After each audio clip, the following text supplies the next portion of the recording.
किया जाए नंदी कि महादेव का ध्यान अपने भक्त रामेश्वर से हटकर हमारी ओर आ जाए? एक रास्ता है। नंदी ने सभी गणों के कान में कुछ कहा। उसके पश्चात सभी गण पृथ्वी लोक पर आ गए और सबने ब्राह्मण रूप ले लिया और सब लोग रामेश्वर के पास पहुँचे। रामेश्वर शिव जी को खीर का भोग लगाने के लिए बाजार से सामान खरीद रहा था। ब्राह्मण वेश में नंदी ने रामेश्वर से कहा, रामेश्वर, तुम हमें नहीं जानते और हम तुम्हें बहुत अच्छे से जानते हैं। तुम भगवान शिव के भक्त हो और रोजाना उन्हें खीर का भोग लगाते हो। हाँ ब्राह्मण देव, आप तो सब कुछ जानते हैं। हाँ रामेश्वर, हम सब जानते हैं, इसीलिए तो हम तुम्हारे पास आए हैं।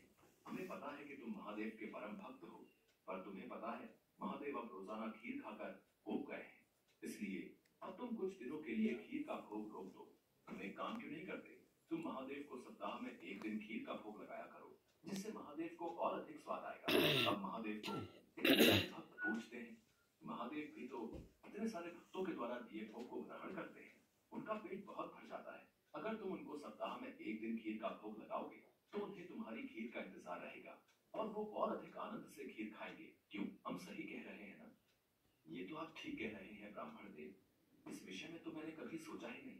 अब मैं एक काम करता हूँ, मैं सप्ताह में एक दिन ही भगवान को खीर का भोग लगाया करूंगा, ताकि वो और भी भक्तों का प्रसाद ग्रहण कर सकें और फिर उन्हें मेरी खीर का बेसब्री से इंतजार रहे। भोला भाला रामेश्वर शिवगणों की बातों में आ गया। शिवगण खुशी खुशी कैलाश वापस लौट आए। अब शिव जी रोजाना रामेश्वर की खीर का इंतजार करने लगे कि कब रामेश्वर